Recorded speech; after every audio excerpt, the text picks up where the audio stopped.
Fala galerinha, beleza? Fiquei devendo um vídeo para vocês, né? Eu fiz uma enquete perguntando a respeito do que vocês achavam, aonde vocês tinham maior dificuldade, na verdade, né? Se era na na construção de uma infraestrutura, seja ela externa, de canaleta, de eletroduto, ou na finalização do rack. Como a maioria maçante falou que tem dificuldade na finalização do rack, vou dar uma explanação rápida aqui para vocês, tá? Porque isso é um conteúdo muito denso e não vamos ter tempo aqui para isso. Mas, seguinte, toda a eficiência de um bom acabamento no rack, ela começa com planejamento. Você tem que ter um projeto e conseguir planejar o máximo que você puder. Ah, Leandro, mas pô, não foi eu que passei o cabeamento, mas o rack foi o cliente que deu, uma merda de um rack. Beleza. Só que você tem que planejar dentro dessa esfera de produtos que você já tem, de materiais que tem restrição de custos. Você precisa fazer um planejamento mesmo assim dentro dessa esfera, tá? De maneira que, vou mostrar aqui para vocês, ó. Isso foi um trabalho que eu fiz, um cliente abriu até para mim fazer essa gravação para vocês. Esse rack aqui, ó, eu considero uma boa terminação. É um rack pequeno, um rack de 16. E eu tive espaço, né? Tem dois switches aqui, tem dois patch panels, então tá 100% dos pontos ativados e o rack foi suficiente, ó, tá? Então onde começa esse trabalho? Existe uma ferramenta da Microsoft que permite você fazer esse desenho, ou você pode utilizar o próprio Excel, que você vai considerando lá as células uma unidade e você descreve no Excel de maneira que você consiga visualizar antes de trabalhar no rack como que ficará, né, a finalização. Depois, pessoal, é uma questão de capricho, né? Então vamos lá. Primeiro, eu preciso desenvolver um desenho bacana do posicionamento dos equipamentos no rack. Aqui eu coloquei switch, outro switch, patch panel. Reparem que eu deixei aqui uma régua cega entre eles. E aqui eu tenho uma guia bem profunda, tá? Foi o que nós projetamos, o que nós planejamos com esse tipo de equipamento. Poderia ser diferente? Poderia, né? Tem versões que a gente pode montar com um switch já com o patch panel embaixo, usando um patch cord muito mais curto, né? Apesar de ter muita gente achando isso controverso, mas é válido. Então vai tudo depender daquilo que você projetou e daquilo que você planejou. Seja se você comprou o material ou não, você precisa fazer um planejamento. Outro detalhe muito importante, galera, é o seguinte, ó. Pega aqui fazendo um favor, ó. Olha só essa sobra de cabos. Se vocês não deixarem sobra de cabos, você não consegue dar um acabamento decente no teu cabeamento. Por quê? Porque senão você não consegue deixar uma sobra técnica aqui, ó, eu consigo movimentar o rack fica aqui, ó, esse rolo de cabo fica embaixo do rack. Foi uma solicitação do cliente porque ele quer ter essa viabilidade de arrastar o rack na frente, mexer aqui nessa tampa, poder mexer lá na tampa de trás, enfim. Então tudo isso você também tem que planejar. Ah, Leandro, mas o cara passou o cabo lá, só tem 50 centímetros de cabo sobrando. Sinto muito, aí é uma falha medonha de projeto, entendeu? Eu vou contar para vocês o seguinte, eu peguei um caso que o cara deixou uma tubulação aqui, ó, nessa altura da parede, e o cara deixou o cabo aqui, ó, 50, 60 centímetros no máximo de cabo. Aí você faz o quê? Não tem o que fazer, nesse caso não tem o que fazer. Aí a gente subiu, tentou recuar o máximo que deu, mas não ficou bacana. Por quê?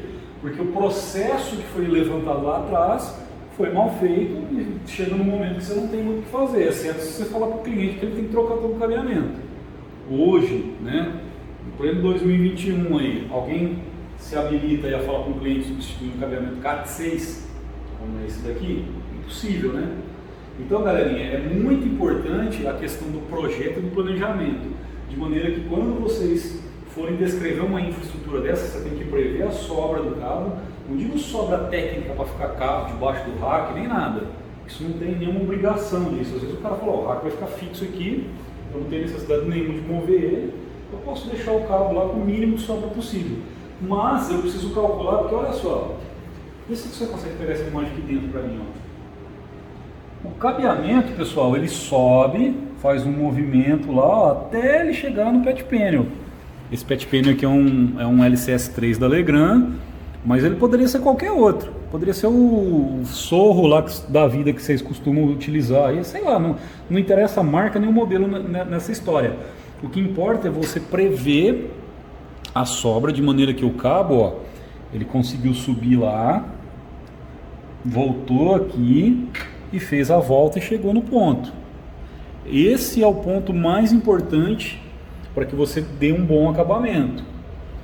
A outra questão, galera, não se prende cabo com tie-up. É proibido? Não. Tem a ver com norma? Não. Tem a ver com boa prática. Por quê? Porque quando você prende um cabo com tie-up, né, você faz um chicote com tie-up, o que acontece? Você vai cortar aquela ponta que sobra, certo? Você cortou aquela ponta que sobra, geralmente, tá? Geralmente, ela vira uma navalha.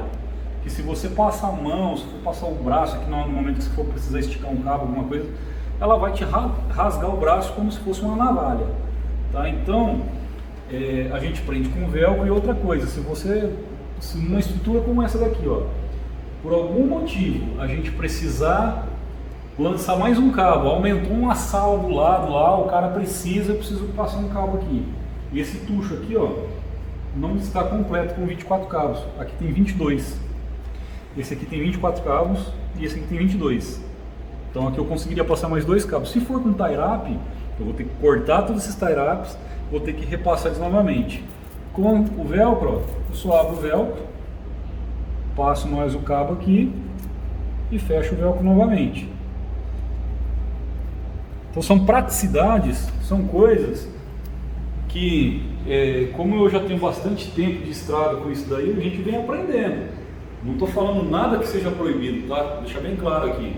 Não sou contra quem faz, ok, cada um faz do jeito que quiser. Mas para você ter um bom resultado final, de maneira prática, sem que você se machuque, que você machuque alguém. Porque eu já cansei de rasgar braço e mão enfiando dentro de rack que estava preso com tie-up. Tá? Forca-gato, sei lá como é que vocês chamam aí. Aqui a gente chama de tie-up.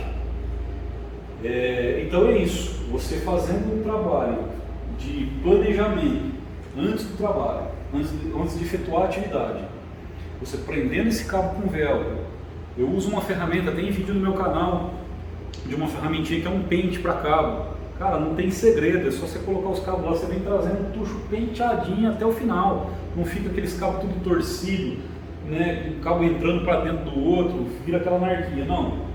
Então você tem ferramentas que te ajudam e é muito barato. Você consegue organizar o tucho do cabeamento até você prender ele no pet panel, né? Então, vamos lá. Primeiro, eu preciso fazer o planejamento da sobra do cabo. Fiz o planejamento? Ok. Segundo, eu preciso ver a minha lista de materiais. Sou eu que vou fornecer? O cliente que vai fornecer? E eu vou falar para o cliente vai comprar? Não interessa, você precisa fazer um planejamento e falar assim, ó, eu vou desenhar aqui no meu Excel ou no Visio, que é uma ferramenta da Microsoft também, ou sei lá onde, no papel, vai. Vou desenhar aqui como que eu pretendo que esse rack fique. Então eu vou colocar lá, primeiro, vou pôr o switch. Você pode pôr o equipamento que você quiser, tá?